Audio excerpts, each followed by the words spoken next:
I basically put my own self in the storm that I lived in. I mean, and wait, I'm wrong. there's no way possible I could blame God for anything, because Anthony walked the way that Anthony wanted to walk. I'll be strong.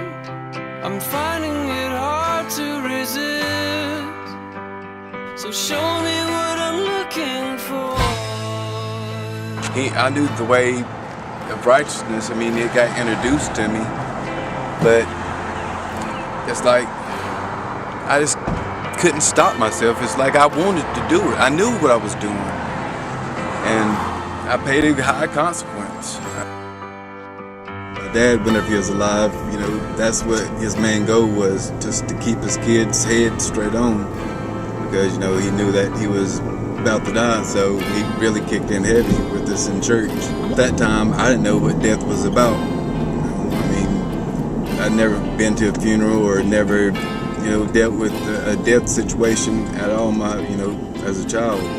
So I didn't cry, and I mean, I've seen his casket, I've seen him laying in it, but I never fully understood it or got a hold of it. But I mean, I loved him.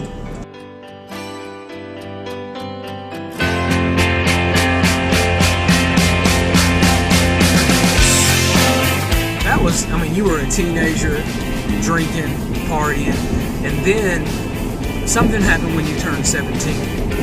Yeah. What happened? I made bad decisions. Yeah.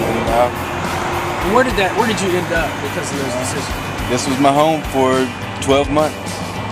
So you ended up, because of some decisions that you made in school, violating probation. You actually ended up spending a year in Wilkes County Corrections, right? Yep. Now tell me about what happened, what your experience was like in prison.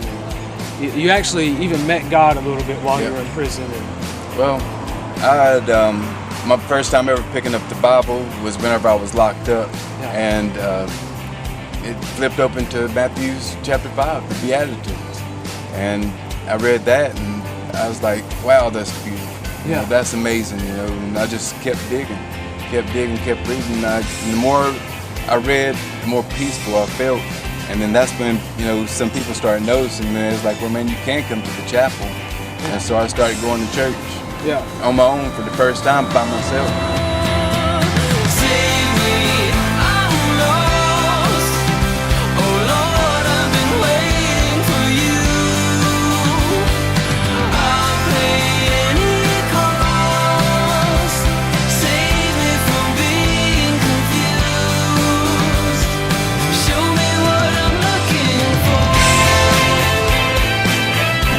All right, Anthony, so you get out of prison after being there a year in Wilkes County.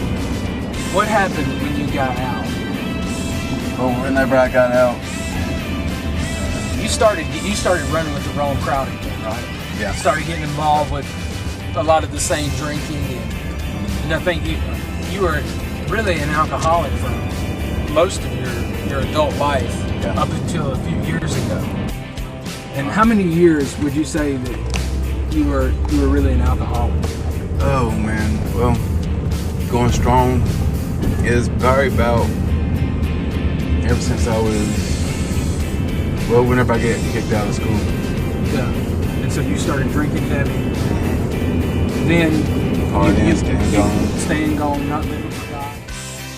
And I got into meth, and I stayed in meth for a while, and I can remember one time staying up for like 14 days non-stop without sleep. But then the day after that, I got caught by cops and was threatened to go to jail and stuff like that. I literally buried myself 6 feet above ground, dead. And God delivered me from it. But I went home, instantly hit my knees, fell on my face. I mean, I was in a frantic mood. I didn't know what to do, where to go.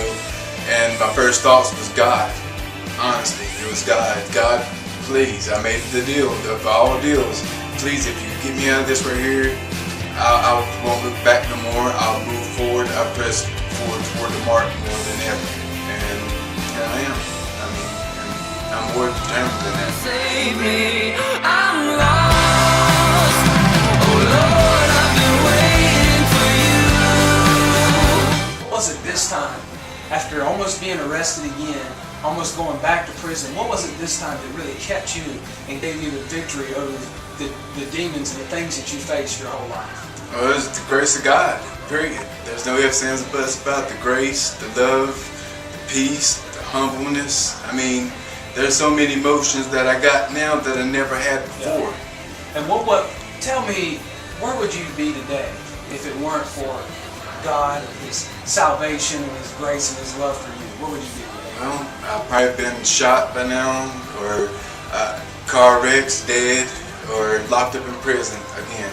Yeah. And you were telling me earlier that this church has made a huge impact on your life. Tell us a little bit about that. What does Cornerstone Church mean to you? What are you so excited about being here for? Man, I'll tell you, from day one, I mean, it's just, I feel the presence of God. I feel the purpose. Yeah. I feel the root.